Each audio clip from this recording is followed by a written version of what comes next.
So let's start. हमारे जो last class थी उसमें हमने कमर्शियल पेपर तक पढ़ा था. वी हैव अंडरस्टैंड कि कमर्शियल पेपर जो है वो कंपनीज को जब मार्केट से पैसा रेज करना होता है बिजनेस के लिए, शॉर्ट टर्म सोर्सेस हो गया या मीडियम सोर्सेस हुआ, तो वो क्या करती है, सीपीज इशू करती है. ठीक है, सीपीज जो है वो short term sources of finance है जिसका रेंजिंग पीरियड 15 डेज से मैक्सिमम 1 ईयर होता है. एंड इसमें कम से कम कितना 5 लाख रुपए आपको इन्वेस्ट करने पड़ते हैं.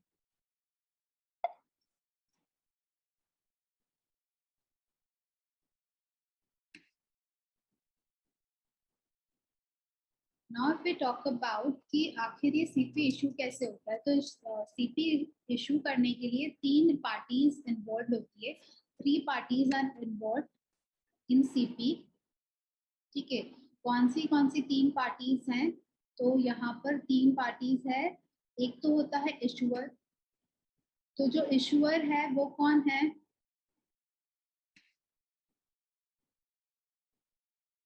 Just a moment.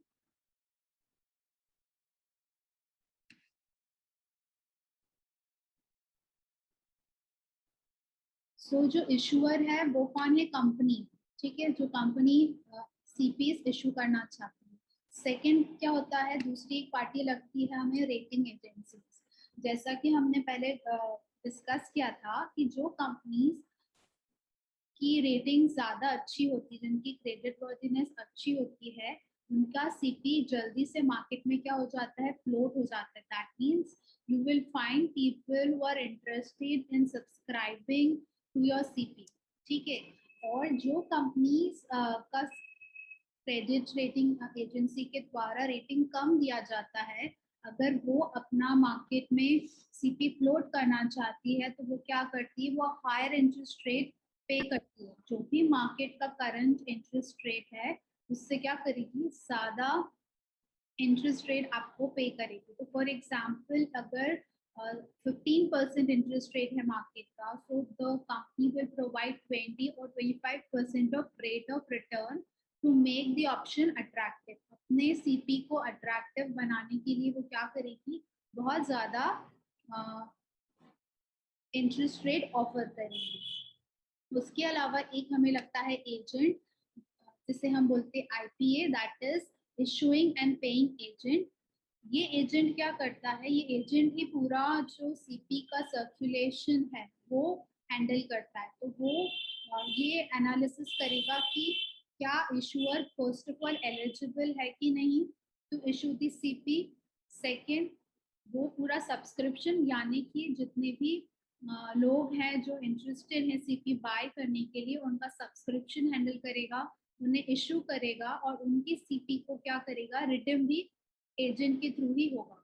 तो यहाँ पे 3 पार्टीज इन्वॉल्व होती हैं. अनलाइक हमने जो प्रीवियस हमारे फिक्स्ड इनकम सिक्योरिटीज पढ़े जहाँ पे पार्टीज डायरेक्टली खुद इशू कर सकती है, यहाँ पर सीपी के लिए इन्हें क्रेडिट रेटिंग एजेंसी के थ्रू रेटिंग चाहिए रहती है एंड एजेंट के थ्रू ये अपना सीपी मार्केट में फ्लोट करते हैं. ये कंपैरेटिवली आपको हायर रेट ऑफ रिटर्न देता है. तो हमने पहले भी बात किया था, सारे ही instrument other than G security and T bill ज्यादा रेट ऑफ रिटर्न देंगे, बिकॉज ये कंपैरेटिवली इन दोनों ही सिक्योरिटीज से क्या होते हैं, ज्यादा रिस्की होते हैं. जितनी ज्यादा रिस्क उतनी प्रोबेबिलिटी ऑफ रिटर्न भी हाई होता है. ठीक है, higher the risk higher the return. ठीक है, वो कॉन्सेप्ट के हिसाब से इसलिए सारे इंस्ट्रूमेंट क्या रहेंगे, हायर रिटर्न देंगे compare to G securities and T bills. यहाँ पे सबसे बड़ा ड्रॉबैक है लिक्विडिटी का, क्योंकि काफी बड़ा अमाउंट लाइक 5 लाख पर पर्सन, राइट, पर इन्वेस्टर्स, तो ब्लॉक होता है. So if that like suppose you have bought 2 CPs of that companies, or you have actually invested 10 lakh rupees या 15 lakh rupees into that company's commercial paper, और अगर वो 60 days से लेकर मान लीजिए वो पूरा 365 डेज तक का इशू है, कि मैक्सिमम 1 ईयर तक company can issue a CP, right. तो फिर आपका उतना बल्क अमाउंट क्या हो जाता है, ब्लॉक हो जाता है, सीपीज आप ट्रेड नहीं कर पाते हो, so that is a problem. ठीक है, सेकेंडरी मार्केट में सीपी ट्रेड नहीं होता, इसका मतलब क्या है, the person who bought it, जो फर्स्ट टाइम इशूअर है, जिसने सीपी खरीदा है, वही उसे रिडीम करा सकता है, वो ट्रांसफर नहीं कर सकता। जैसे हम शेयर में क्या करते हैं, हम शेयर खुद परचेज करते हैं, फिर उसे ट्रेड भी करते हैं। सो मैंने परचेज किया टीसीएस का और फिर मैंने वो शेयर किसी और को बेच दिया, ठीक है, I can do that part. हम बॉन्ड्स खरीदते हैं और वो बॉन्ड्स भी हम क्या करते हैं, किसी को ट्रांसफर कर देते हैं with in the maturity period, हमें नहीं रुकना तब तक, तो हम with in the maturity period क्या करते हैं, ट्रांसफर कर देते हैं। बट सीपी के साथ ऐसा केस नहीं है। फाइन।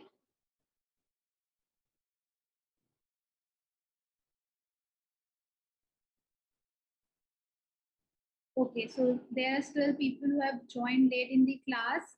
वो अपना अटेंडेंस मार्क कर दें चैट बॉक्स में। मूविंग फॉरवर्ड, हमारा नेक्स्ट इज बॉन्ड्स। हमने स्टार्टिंग में देखा था कि जो कंपनीज होती है वो दो तरीके से फिक्स्ड इनकम सिक्योरिटीज इशू करती है। One was CP, that is commercial paper, other was through bonds और डिबेंचर।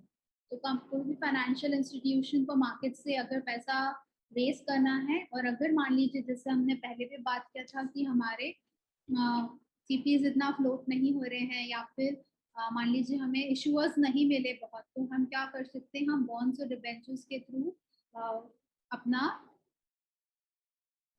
जो रिक्वायरमेंट ऑफ फाइनेंशियल फंड्स है वो फुलफिल कर सकते हैं। Bonds usually medium term instrument बोले जा सकते हैं, ठीक है, ये 5 से 7 साल तक के बॉन्ड्स जनरली इशू होते हैं, ठीक है, तो इन्हें हम मीडियम टर्म्स ऑफ सोर्स बोल सकते हैं। देन जो बॉन्ड्स इशू कैसे होता है, जैसे कंपनीज आईपीओ से अपना इक्विटी शेयर पब्लिक को ऑफर करती है, उसी तरीके से एडवर्टाइजमेंट एंड सर्कुलर्स के थ्रू कंपनीज क्या करती है, बॉन्ड्स को इशू करती है, ठीक है, मार्केट में। एंड इसमें बैंक्स या कोई भी फाइनेंशियल इंस्टीट्यूशंस इंटरमीडियरी की तरह रोल प्ले करता है, एंड वो सब्सक्रिप्शन और अलॉटमेंट ऑफ इश्यूज देखता है, ठीक है। बॉन्ड्स का भी जो रिटर्न है वो गवर्नमेंट सिक्योरिटीज से ज्यादा होता है। जिन कंपनीज का क्रेडिट रेटिंग अच्छा है और उनका बॉन्ड इजीली मार्केट में फ्लोट होगा, और काफी ज्यादा इन्वेस्टर्स अप्रोच करेंगे या सब्सक्राइब करेंगे उस पर्टिकुलर बॉन्ड को परचेज करने के लिए। तो यहाँ पर in the case of company, जो reputation of the companies plays a vital role. जितनी अच्छी रेपुटेटेड कंपनी होगी, उतना इजीली वो मार्केट से क्या कर पाएगी, पैसा रेस कर पाएगी, ठीक है। अब हम बात करें कि आखिर फिक्स्ड इनकम सिक्योरिटी से ही क्यों पैसा रेस करना है, वो शेयर मार्केट से ही डायरेक्टली क्यों नहीं इशू कर लेते।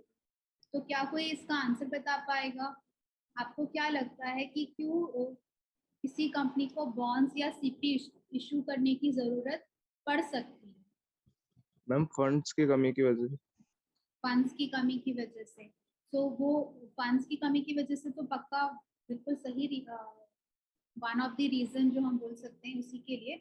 बट ऐसा क्यों नहीं कि वो इक्विटी मार्केट से पैसा रेस कर लें, बाय सीपी और by through bonds and debentures. हमें पैसे की कमी है तो हम मार्केट में शेयर्स इशू कर दें। फिर what is the reason? Ma'am because bonds pay interest twice of a year, तो प्रेडिक्टेबल होता है ना इन्वेस्टर्स के लिए। बट वो तो इन्वेस्टर्स को फायदा हुआ, कंपनी को क्या फायदा? देखो, कंपनी को उधर भी डिविडेंड पे करना है, इधर भी इंटरेस्ट रेट पे करना है, right.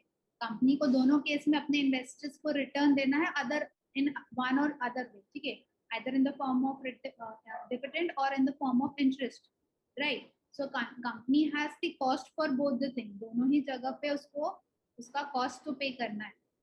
But what is the basic need कि कोई कंपनी बॉन्ड इशू कर रही है instead of going for equity? इसका आंसर यही है जो हमने इनके फीचर्स में पढ़ा ना इन इंस्ट्रूमेंट्स के, वही आने इंटरेस्ट रेट कम लगता होगा। इंटरेस्ट रेट कम लगता होगा, that could be one reason. Interest rate मतलब कॉस्ट ऑफ कैपिटल या कॉस्ट ऑफ इक्विटी की हम बात करें तो वो डिफरेंट होगी, डेट पे अलग होगी और वो, ठीक है, one reason is could be that. And बहुत एक बेसिक सा नीड है कि आखिर कंपनी को क्यों एक ऐसा इंस्ट्रूमेंट देखना पड़ा। So I will tell you, because अभी तक और किसी का आंसर आ नहीं रहा। Anyone else would like to think about कि what could be the possible reason? Ma'am like commercial paper जो हम लोग तभी इशू करते हैं मैम, वो भी टाइम पीरियड के अंडर ही होता है ना, जब कंपनी उसको इशू करती है तो। Time period means I didn't got your point, वापस से। Ma'am it I want to say that ma'am commercial paper जब कंपनी इशू करती है तो मैम वो भी फंड रेज करती है, तो उसको भी मैम एक मतलब एक टाइम पीरियड होता है सेट, जैसे 1 ईयर के अंदर उसकी ऑब्लिगेशंस जो भी रहती है वो उसको पूरी कंप्लीट करनी पड़ती है। Correct correct. So why CP and why not go with banks or equity? Ma'am bond से इशू करना पड़ता कंपनियों को, ऐसा गवर्नमेंट को। Pardon? Harsh, जो मतलब कि मैम बॉन्ड्स जो होते हैं वो गवर्नमेंट को मतलब कि कंपनियों को इशू करना पड़ता है, ऐसा? नहीं कंपनी, नहीं ऐसा नहीं, राइट। गवर्नमेंट बॉन्ड्स एंड जो हमारा नॉर्मल कॉर्पोरेट बॉन्ड्स, ये दोनों अलग अलग चीजें हैं। गवर्नमेंट बॉन्ड्स हमारी गवर्नमेंट यूज इशू करती है, जो कि सेंट्रल या स्टेट गवर्नमेंट अपने फाइनेंशियल नीड के लिए ट्रेड इशू करती है। एंड जो हमारा कॉर्पोरेट बॉन्ड्स है जो हम यहाँ पढ़ रहे हैं, that is issued by the companies. इसका आंसर मैं आपको बता देती हूँ। एक ma'am the bond financing is often less expensive.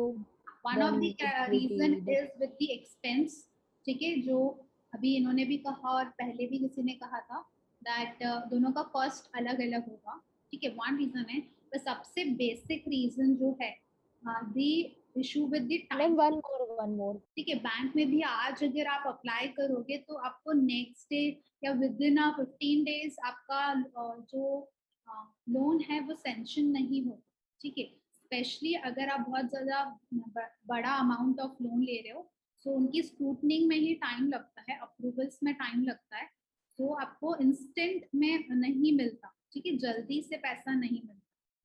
Equity में तो काफी लंबा समय लगता है, ठीक है, आप आज इशू करोगे, पीपल विल स्टार्ट सब्सक्राइबिंग और ठीक है, तो उसमें काफी टाइम लगेगा। ये जो इंस्ट्रूमेंट हमने दोनों पढ़े, इसमें से स्पेशली सीपी की अगर हम बात करें तो वो है short term sources of finance, ठीक है। बोरोइंग्स में भी हमारे पास अदर वे अराउंड और भी short term sources of finance होते हैं, ठीक है, बट अगर मैंने जो अभी एग्जांपल लिया था तो उस हिसाब से मुझे सीपी क्या है, जैसे हमने बात किया 15 दिन भी मैच्योरिटी पीरियड होता है कंपनीज में सीपी का, ठीक है। दैट मीन्स व्हाट कि मुझे तुरंत अगर पैसा चाहिए, ठीक है, किस तुरंत पैसा क्यों चाहिए होगा, मेरे को अपना वर्किंग कैपिटल अगर मेंटेन करना है कंपनी को, तो उसके लिए कई बार उन्हें short term sources of finance use करने पड़ते हैं। उसमें one of the sources CP, ठीक है, सीपी एक short term source of finance है जो हमें जल्दी से पैसा इशू करने के लिए हेल्प करता है।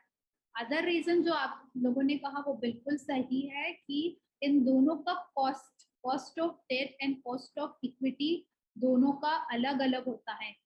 अब कॉस्ट से मतलब क्या हुआ हमारा कि जब भी हम शेयर इशू करते हैं तो हमें डिविडेंड देना पड़ता है।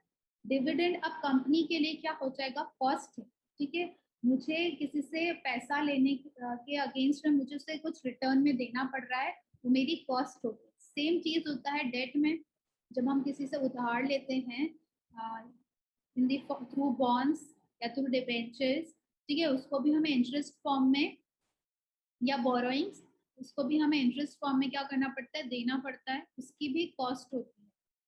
नाउ ये आप लोगों का होमवर्क है कि आप मुझे बताओगे कि कौन सा कॉस्ट ज्यादा होता है, कॉस्ट ऑफ इक्विटी की cost of debt, which one is good.